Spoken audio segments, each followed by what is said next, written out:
आज से तकरीबन 1500 साल पहले, जब अरब में इंसानियत खत्म हो चुकी थी, लोग गुलामों को हकीर समझते थे, छोटी बच्चियों को जिंदा दफन कर दिया जाता था और बुतों की पूजा आम थी। यहाँ तक कि काबा में भी बुत रखे हुए थे।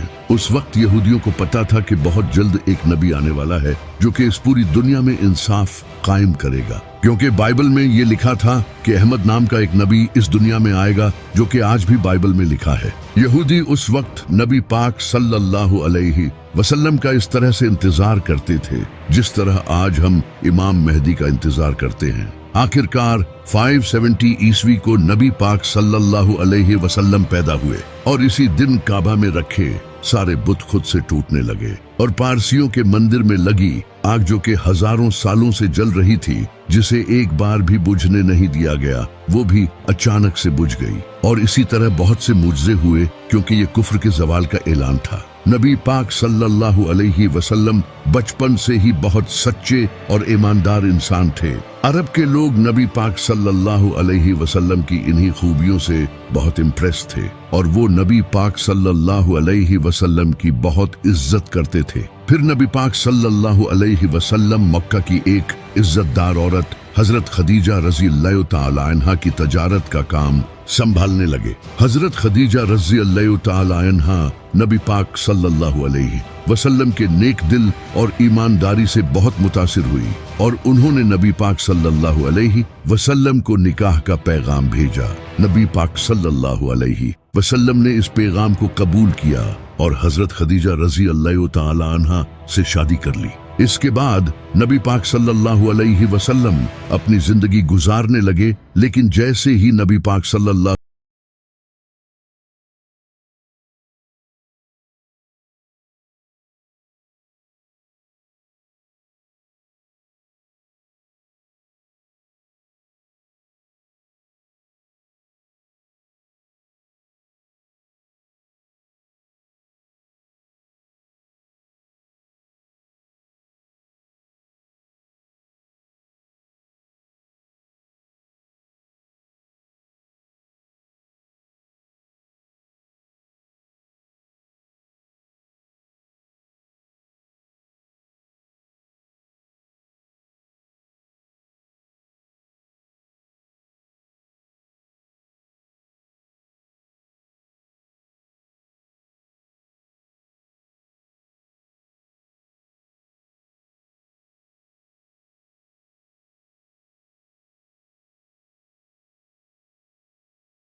एक दिन अबू सुफियान कुछ लोगों के साथ नबी अलैहिस्सलाम के घर आया आपको शहीद करने के लिए, लेकिन उन्होंने देखा कि बिस्तर पर इमाम अली अलैहिस्सलाम सोए हुए हैं, क्योंकि नबी पाक सल्लल्लाहु अलैहि वसल्लम ने इमाम अली अलैहिस्सलाम को मक्का के लोगों की अमानतें वापस करने के लिए छोड़ा था और नबी अलैहिस्सलाम हजरत अबू बकर रज़ी अल्लाह तआला अन्हा के साथ मदीना रवाना हो चुके थे। लेकिन नबी अलैहिस्सलाम ने मदीना जाने से पहले 3 दिन गारे सोर में क़याम किया ताकि कहीं अबू सुफियान के लोग इन्हें रास्ते में पकड़ न लें। 3 दिन बाद नबी अलैहिस्सलाम मदीना रवाना हुए और मदीना पहुंचते ही वहाँ के लोगों ने नबी पाक सल्लल्लाहु अलैहि वसल्लम का बहुत अच्छे से इस्तकबाल किया और जो मुसलमान अपना सब कुछ मक्का छोड़कर मदीना आए थे उन्हें भी अंसारे मदीना ने खूब सपोर्ट किया। यहाँ तक कि कुछ लोग अपनी बीवियों को तलाक देने तक के लिए तैयार हो गए ताकि ये उनसे शादी कर सकें। जब नबी पाक सल्लल्लाहु अलैहि वसल्लम मदीना पहुंचे तो आपने सबसे पहले मदीना के यहूदियों के साथ एक डील की कि अगर मदीना पर कोई हमला होता है तो हम अपनी दुश्मनी भूलकर एक होकर मदीना को डिफेंड करेंगे। मदीना हिजरत करने के 2 साल बाद इस्लाम की सबसे पहली जंग हुई जिसे जंगे बद्र कहा जाता है। जब मुसलमान अपना सब कुछ मक्का छोड़कर मदीना आए तो मक्का के लोगों ने मुसलमानों का सब कुछ अपने कब्जे में कर लिया। तो अल्लाह ने इन्हें इजाजत दे दी कि अब वो मक्का के लोगों के काफिले लूट सकते हैं। तो मुसलमान बगैर कोई खास हथियार लिए बस कुछ तलवारों के साथ अबू सुफियान के काफिले को लूटने निकल पड़े, क्योंकि मक्का के काफिले मदीना से होकर गुजरते थे। लेकिन रास्ते में ही अल्लाह ने नबी पाक सल्लल्लाहु अलैहि वसल्लम को 2 ऑप्शंस दिए कि या तो वो अबू सुफियान का काफिला लूट ले या फिर जंग होगी। उस वक्त मुसलमानों को सबसे बेहतर ऑप्शन यही लग रहा था कि अबू सुफियान का काफिला लूटा जाए, क्योंकि इससे मुसलमानों के पास माल आता, और दूसरी तरफ जंग का ऑप्शन मुसलमानों के लिए मौत को गले लगाने जैसा था, क्योंकि इनके पास सिर्फ 8 तलवारें और 2 घोड़े थे। लेकिन फिर भी मुसलमानों ने कहा कि या रसूलुल्लाह, आप जैसा कहेंगे वैसा ही होगा, क्योंकि अल्लाह मक्का के काफिरों को इन 313 मुसलमानों के हाथों कत्ल करके मुजज़ा जाहिर करना चाहता था। तो नबी पाक सल्लल्लाहु अलैहि वसल्लम ने जंग का ऑप्शन चुना। अबू सुफियान को इस बात का पता चल चुका था कि मुसलमान इनका काफिला लूटने के लिए तैयार बैठे हैं, तो इसने एक शख्स को मक्का भेजा मदद के लिए। जैसे ही उस शख्स ने मक्का जाकर सब कुछ बताया तो मक्का से अबू जहल 1000 लोगों का लश्कर लेकर निकल पड़ा और अबू सुफियान भी समंदर के रास्ते से मक्का सेफली पहुंच गया। मुसलमानों ने मदीना के साउथ वेस्ट में बद्र नाम की एक जगह पर अपना पड़ाव डाला, इसी वजह से इसे जंगे बद्र कहते हैं। अगले दिन अबू जहल 1000 लोगों के साथ इस जगह पहुंचा। अब दोनों फौजें आमने सामने आ चुकी थी। इसी वक्त अबू जहल की फौज में से एक उतबा नामी इंसान अपने भाई और बेटे के साथ सामने आया और उसने मुसलमान फौज को ललकारा कि कोई आकर इसका मुकाबला करे। तो मुसलमानों की फौज से 3 लोग सामने आए, एक नबी पाक सल्लल्लाहु अलैहि वसल्लम के चचा हजरत हमजा, दूसरे हजरत उबैदा और तीसरे मेरे मौला अली, और इन तीनों ने उतबा को खत्म कर दिया। इसके बाद मुसलमानों और काफिरों के साथ जंग शुरू हुई। काफिरों को लगता था कि वो आराम से जीत जाएंगे, कहां 313 और कहां 1000, और वो भी घोड़ों और तलवारों के साथ। लेकिन अल्लाह ने इस जंग में मुसलमानों की मदद के लिए फरिश्ते भेजे और इन फरिश्तों ने मुसलमानों के साथ मिलकर जंग लड़ी और काफिरों की फौज को बुरी तरह से हराकर भगा दिया। और इसी जंग में मुसलमानों का सबसे बड़ा दुश्मन अबू जहल भी मारा गया। और ये जंग मुसलमानों की नहीं बल्कि इस्लाम की बहुत बड़ी जीत थी। और इसी तरह अल्लाह ने मुसलमानों की तलवारों से काफिरों को शिकस्त दी। इस हार के बाद काफिर अब मुसलमानों से बदला लेना चाहते थे, क्योंकि मक्का के लोगों की पूरे अरब में इज्जत थी और अब सवाल इनकी इज्जत का था। तो इस बार अबू जहल की मौत के बाद अबू सुफियान 3000 का लश्कर लेकर मुसलमानों के खिलाफ चल पड़ा, जिसमें खालिद बिन वलीद भी शामिल थे। नबी पाक सल्लल्लाहु अलैहि वसल्लम ये जंग मदीना में लड़ना चाहते थे, क्योंकि नबी अलैहिस्सलाम ने मदीना के यहूदियों के साथ डील की थी कि अगर मदीना पर हमला हुआ तो हम मिलकर मुकाबला करेंगे। इससे मुसलमानों को एडवांटेज मिलता। लेकिन मेजॉरिटी सहाबा ने मदीना के बाहर रेगिस्तान में जंग लड़ने का फैसला किया। तो नबी पाक सल्लल्लाहु अलैहि वसल्लम ने इनकी बात मान ली और 1000 मुसलमान 3000 के मुकाबले में थे, जहां उहद पहाड़ पर मुसलमानों का अबू सुफियान के लश्कर से सामना हुआ। लेकिन इसी वक्त एक मुनाफिक अब्दुल्ला इब्ने उबई 300 लोगों के साथ ये जंग छोड़कर चला गया, जिससे मुसलमान अब सिर्फ 700 रह गए। तो नबी पाक सल्लल्लाहु अलैहि वसल्लम ने एक स्ट्रेटजी अपनाई। आपने 50 तीर अंदाजों को उहद पहाड़ की बैक साइड पर खड़ा कर दिया और इन्हें सख्ती से हुक्म दिया कि यहाँ से बिल्कुल न हिलना, चाहे मुसलमानों के जिस्मों को परिंदे भी खाने लगे। फिर जंग शुरू हुई और मुसलमान हिम्मत के साथ इनका मुकाबला करते रहे और काफिर शहीद होने लगे और पीछे हटने लगे। ये देखकर इन 50 तीरंदाजों को लगा कि मुसलमान जंग जीत चुके हैं और कहीं ऐसा न हो कि इन्हें माले गनीमत न मिले।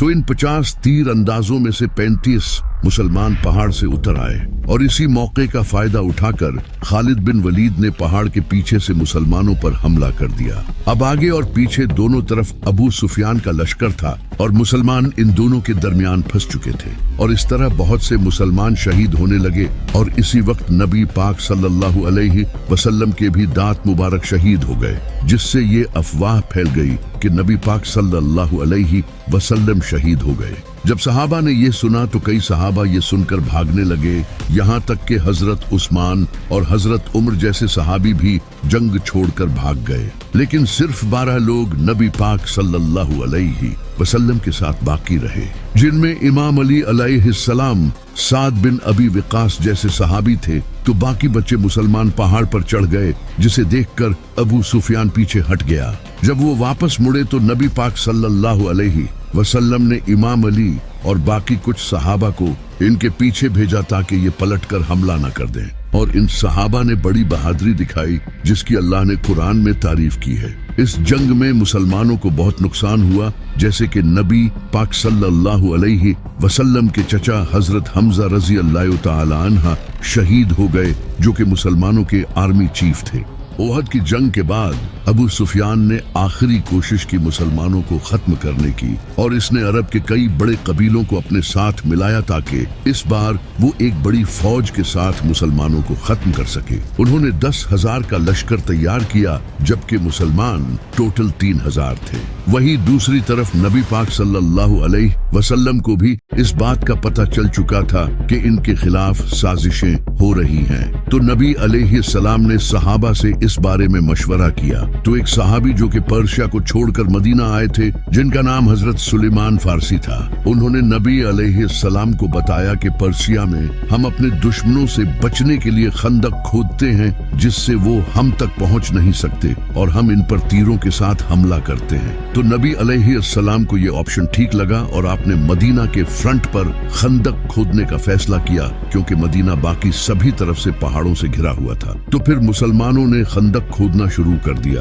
ये खंदक खोदना ही मुसलमानों के लिए एक बहुत मुश्किल काम था, क्योंकि मदीना एक पहाड़ी इलाका था और इस इलाके में खंदक खोदना कोई आसान काम नहीं। लेकिन फिर भी मुसलमान पूरी जान लगाकर खंदक खोदते रहे। खंदक खोदते वक्त एक ऐसा पत्थर आया जो कि हजरत सलमान फारसी रजी अल्लाह तआला अन्हा से टूट नहीं रहा था। तो सहाबा ने नबी अलैहिस्सलाम को जाकर ये बताया। फिर नबी अलैहिस्सलाम खुद आए और आपने इस पत्थर पर 3 बार हथौड़ा मारा, जिससे वो पत्थर टुकड़े टुकड़े हो गया। इस पत्थर को तोड़ते वक्त नबी अलैहिस्सलाम को एक रोशनी दिखाई दी और फिर आपने फरमाया कि पहली बार जब मुझे रोशनी दिखाई दी तो अल्लाह ने मुझे रोम अता किया, और दूसरी बार जब मुझे रोशनी दिखाई दी तो अल्लाह ने मुझे पर्शिया अता किया, और तीसरी बार अल्लाह ने मुझे यमन भी अता कर दिया। उस वक्त रोमन और पर्शियन एम्पायर दुनिया की सुपर पावर थी। जब मुनाफिकों ने ये सुना तो वो कहने लगे, यहाँ हमारे इतने बुरे हालात हैं और ये रोमन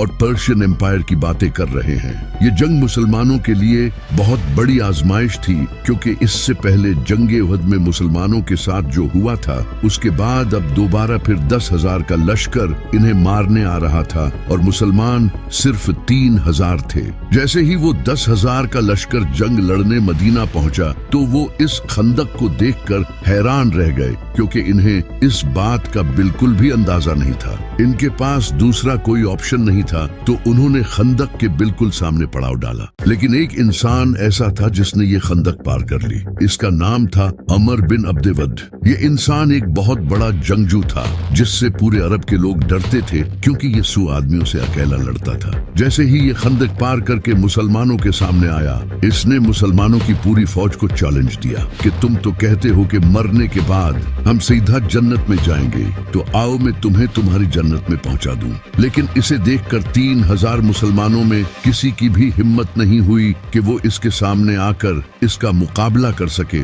सिवाय एक 27 साल के लड़के के जिसका नाम था अली। जैसे ही इसने मुसलमानों को ललकारा तो इमाम अली अलैहिस्सलाम खड़े हुए और आपने नबी सल्लल्लाहु अलैहि वसल्लम से इजाजत मांगी, लेकिन नबी सल्लल्लाहु अलैहि वसल्लम ने इमाम अली अलैहिस्सलाम को बैठा दिया। इसने दोबारा फिर ललकारा, लेकिन कोई खड़ा नहीं हुआ सिवाय इमाम अली के। लेकिन नबी अलैहिस्सलाम ने दोबारा फिर इमाम अली अलैहिस्सलाम को बैठा दिया। तीसरी बार जब इसने दोबारा फिर ललकारा तो नबी अलैहिस्सलाम ने इमाम अली अलैहिस्सलाम को रवाना किया। एक तरफ अरब का मशहूर जंगजू जिसके पास सालों का जंगी एक्सपीरियंस था और दूसरी तरफ एक 27 साल का लड़का। जैसे ही इमाम अली अलैहिस्सलाम इसके सामने गए तो अमर बिन अब्दे वद ने इमाम अली अलैहिस्सलाम को पहचान लिया, क्योंकि इमाम अली के वालिद अबू तालिब इसके बड़े अच्छे दोस्त थे। तो इसने इमाम अली से कहा कि मैं तुझसे नहीं लड़ सकता, किसी और को भेज। लेकिन इमाम अली अलैहिस्सलाम ने कहा कि मैं तो तुझसे लड़ना चाहता हूँ। फिर इसने इमाम अली अलैहिस्सलाम से कहा कि मैं अपने हर मुखालिफ को 3 ख्वाहिशों का इजहार करने का मौका देता हूँ। तो इमाम अली अलैहिस्सलाम ने कहा कि मेरी पहली ख्वाहिश तो ये है कि तुम मुसलमान हो जाओ, और दूसरी ख्वाहिश ये है कि तुम ये जंग छोड़कर वापस चले जाओ, और तीसरी ख्वाहिश ये है कि तुम मेरा मुकाबला करो। इस बात पर उसे गुस्सा आया और वो तेजी से इमाम अली की तरफ हमला करने बढ़ा।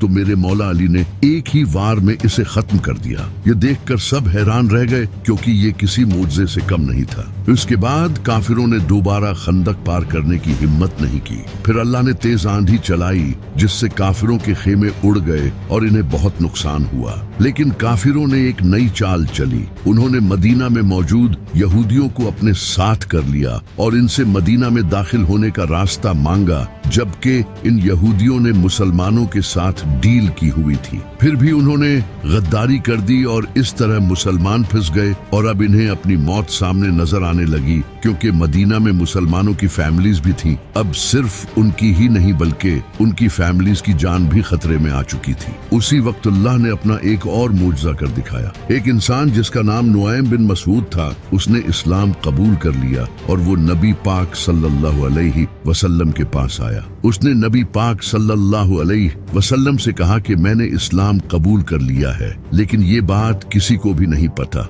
उसने अपना एक प्लान नबी सल्लल्लाहु अलैहि वसल्लम के सामने रखा और आपने उसे इसकी इजाजत दे दी। फिर वो सीधा यहूदियों के पास गया और उनका ब्रेन वॉश किया। उसने यहूदियों से कहा कि अगर ये जंग न हुई तो मक्का के लोग तुम्हें छोड़कर भाग जाएंगे, फिर तुम्हारी मौत पक्की है। अगर तुम्हें मुझ पर यकीन नहीं तो इनसे ट्रस्ट के तौर पर इनके 8 सरदार मांगो। इसके बाद वो सीधा काफिरों के पास गया और उनसे कहा कि मदीना के यहूदी मोहम्मद के साथ मिले हुए हैं और वो मोहम्मद को अपना ट्रस्ट शो करने के लिए तुमसे तुम्हारे 8 सरदार मांगेंगे। तो जैसे ही यहूदियों ने इनके 8 सरदार मांगे तो इन्होंने साफ इनकार कर दिया। इससे इनकी डील टूट गई। अब काफिर फिर से अकेले पड़ गए थे और आंधी की वजह से उन्हें काफी माली नुकसान हुआ और उनका खाना भी खत्म हो गया। फिर वो वापस चले गए। इनके जाने के बाद नबी अलैहिस्सलाम अपनी जरा उतारने लगे। इतने में ही हजरत जिब्राइल आपके पास आए और आपसे फरमाया, या रसूलुल्लाह, अभी यहूदियों से बदला बाकी है।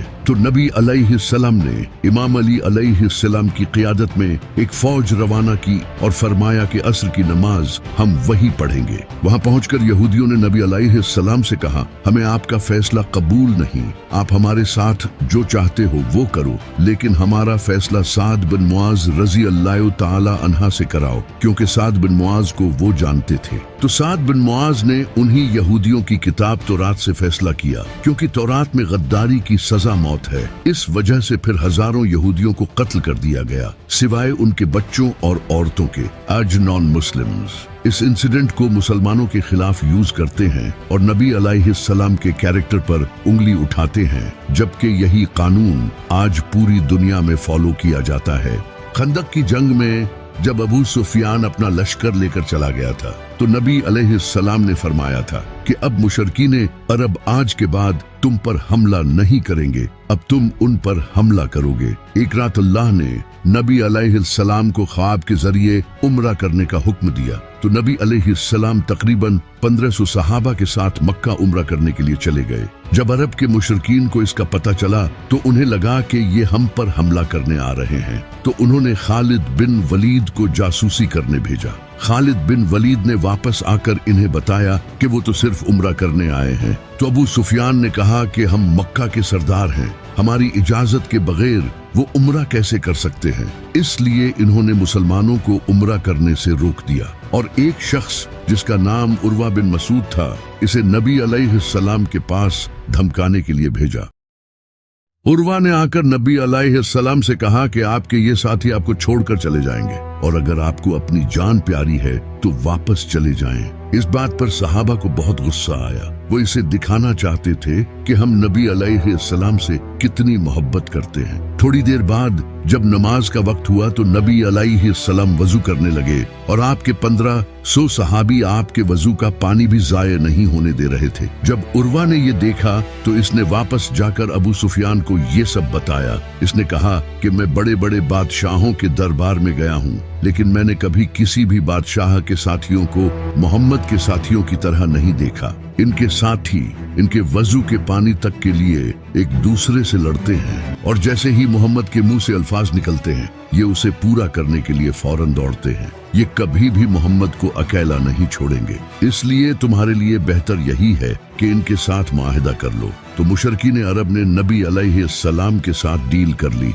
इस डील में कुछ शर्तें तय हुई। पहली शर्त यह कि अगर कोई शख्स मक्का छोड़कर मदीना जाएगा तो उसे वापस करना होगा, लेकिन अगर कोई शख्स मदीना छोड़कर मक्का आएगा तो उसे वापस नहीं किया जाएगा और मुसलमान इस साल नहीं बल्कि अगले साल से उम्रा कर सकते हैं और 10 साल के लिए अब कोई जंग नहीं होगी। इस डील में सारी शर्तें मुशरिकीन के हक में थी और मुसलमानों के हक में कोई शर्त भी नहीं थी। इसी वजह से नबी अलैहिस्सलाम के सहाबा ने ये डील करने से आपको रोका, लेकिन नबी अलैहिस्सलाम ने फिर भी ये डील कर ली। लेकिन कमाल ये हुआ कि जिस शख्स ने ये मुआहिदा लिखा था इसका अपना बेटा नबी अलैहिस्सलाम के पास इस्लाम कबूल करके आ गया और आपसे कहा कि मुझे इन काफिरों के पास मत भेजें। नबी अलैहिस्सलाम ने बहुत कोशिश की लेकिन मुआहिदा हो चुका था, इसी वजह से उसे वापस भेजना पड़ा। लेकिन कुछ टाइम बाद एक शख्स मदीना आया जिसका नाम अबू बसीर था, लेकिन नबी अलैहिस्सलाम ने मुआहिदे के तहत इसे भी वापस भेज दिया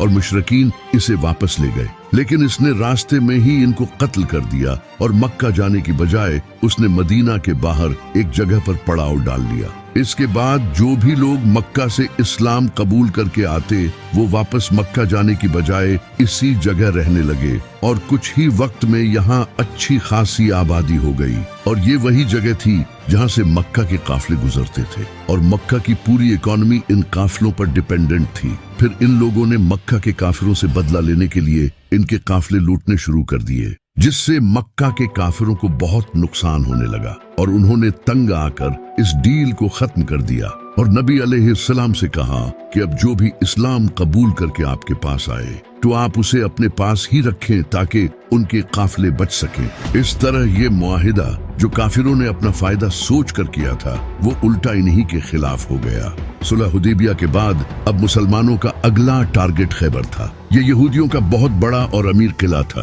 खैबर के यहूदियों ने कुरैश और मुसलमानों के दूसरे दुश्मनों को कई बार सपोर्ट किया था और इनके कुरैश के साथ भी बड़े अच्छे रिलेशंस थे, इसलिए इनको हराना बहुत जरूरी था। तो नबी अलैहिस्सलाम 1600 मुसलमानों के साथ खैबर पहुंच गए, लेकिन यहूदियों को कुछ मुनाफिकों ने ये खबर पहले ही दे दी थी। वैसे भी यहूदियों को लगता था कि वो ये जंग आसानी से जीत जाएंगे क्योंकि इनकी तैयारी पूरी थी और इनके पास एक जंगजू था जिसका नाम मरहब था। मरहब पूरे अरब में मशहूर था और इसके लेवल का कोई भी जंगजू पूरे अरब में नहीं था। नबी अलैहिस्सलाम ने कई सहाबा को ये किला फतह करने भेजा, लेकिन किसी से ये किला फतह नहीं हुआ। फिर नबी अलैहिस्सलाम ने फरमाया कि कल मैं ये झंडा उस इंसान के हाथ में दूंगा जो अल्लाह और उसके रसूल से मोहब्बत करता है और अल्लाह और उसका रसूल भी उससे मोहब्बत करते हैं। सारे सहाबी इस उम्मीद में थे कि ये झंडा उन्हें मिले, यहाँ तक कि हजरत उमर को तो उस रात नींद भी नहीं आई।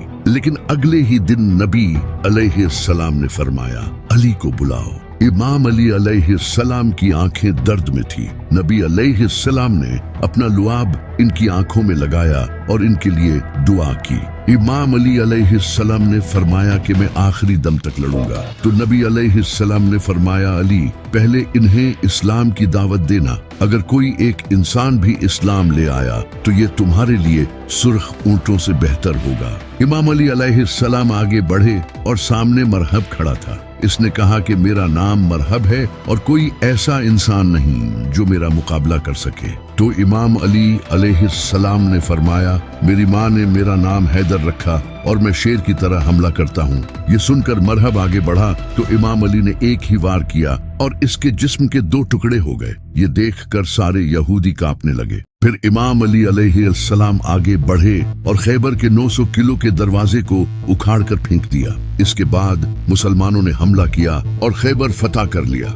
खैबर की जंग के बाद नबी अलैहिस्सलाम ने अपना एक रिप्रेजेंटेटिव बसरा के गवर्नर की तरफ भेजा ताकि इन्हें इस्लाम की दावत दे सके। लेकिन उन्होंने न सिर्फ दावत कबूल करने से इनकार किया बल्कि इस सहाबी को कत्ल कर दिया जो कि जंग का ऐलान था। तो नबी अलैहिस्सलाम ने 3000 का लश्कर तैयार किया रोमन एम्पायर से जंग करने के लिए। नबी अलैहिस्सलाम ने इस फौज का सरदार ज़ैद बिन हारसा को बनाया और फरमाया, अगर ये शहीद हो जाएं तो तुम्हारा अगला सरदार इमाम अली के भाई जाफर बिन अबी तालिब होंगे। लेकिन अगर ये भी शहीद हो जाएं तो तुम्हारा अगला सरदार अब्दुल्ला बिन रवाहा होगा। इसके बाद मुसलमान रोमन एम्पायर के खिलाफ जंग करने निकल पड़े। जैसे ही मुसलमान मूता के पहाड़ों पर पहुंचे तो सामने 1 लाख फौज इनका इंतजार कर रही थी। कहां 3000 और कहां 1 लाख। लेकिन मुसलमानों ने फिर भी इन पर हमला किया। ये जंग मूता के पहाड़ों के दरमियान लड़ी जा रही थी। इसी वजह से इसे जंगे मूता कहा जाता है। इस जंग में मुसलमानों की फौज के एक के बाद एक लीडर्स शहीद होने लगे। पहले ज़ैद बिन हारसा, फिर जाफर बिन अबी तालिब और उसके बाद अब्दुल्ला बिन रवाहा। और नबी अलैहिस्सलाम इनसे मीलों दूर मदीना में बैठे सहाबा को ये सब बता रहे थे। नबी पाक अलैहिस्सलाम ने फरमाया, ज़ैद ने झंडा लिया और मारा गया, फिर जाफर ने झंडा लिया और मारा गया, फिर इब्ने रवाहा ने झंडा लिया और मारा गया। जब नबी अलैहिस्सलाम लोगों से ये कह रहे थे तो आपकी आंखों से आंसू जारी थे और एग्जैक्टली ऐसा ही हुआ। मुसलमानों ने इन तीनों लीडर्स की शहादत के बाद अपना अगला लीडर खालिद बिन वलीद को चुना। खालिद बिन वलीद ने एक स्ट्रेटेजी यूज की। उन्होंने मुसलमान फौज को रीऑर्गेनाइज करके आहिस्ता से पीछे हटने को कहा, जिससे रोमन एम्पायर को लगा कि ये मुसलमानों का कोई ट्रैप है और वो जंग छोड़कर वापस चले गए। और इस तरह मुसलमान सेफली मदीना पहुंच गए। जंगे मूता के बाद कुरैश के एक साथी कबीले बनु बकर ने मुसलमानों के साथी कबीले बनु खुजा को कत्ल कर दिया, जिससे मुसलमानों और मक्का वालों के दरमियान होने वाली डील सुलह हुदैबिया टूट गई। इस माहदे में ये लिखा था कि मक्का वाले और मुसलमान 10 साल के लिए कोई जंग नहीं करेंगे। लेकिन इस कत्ल के बाद अब ये मुसलमानों के खिलाफ ऐलान जंग था। तो नबी अलैहिस्सलाम ने मक्का से जंग करने के लिए 10,000 का लश्कर सीक्रेटली तैयार करना शुरू कर दिया। लेकिन एक इंसान ने मक्का वालों को इसकी खबर देने के लिए एक औरत के हाथ खत भेजा, जिसकी अल्लाह ने नबी अलैहिस्सलाम को खबर दे दी। और नबी अलैहिस्सलाम ने इमाम अली अलैहिस्सलाम को भेजा। इमाम अली ने इस औरत को पकड़ लिया, लेकिन नबी अलैहिस्सलाम ने इस औरत को माफ कर दिया। अबू सुफियान को इस बात का पता चल चुका था कि मुसलमान अब मक्का पर हमला करेंगे और अब मुसलमानों के पास बहुत ताकत है, जिससे अब इनकी मौत पक्की है। तो उन्होंने नबी अलैहिस्सलाम की बहुत मिन्नतें की कि सुलह हुदैबिया कायम रखें, लेकिन आपने इनकी बात नहीं मानी। इसके बाद नबी अलैहिस्सलाम 10,000 का लश्कर लेकर मक्का पहुंचे, जिसे देखकर मक्का वालों ने सरेंडर कर दिया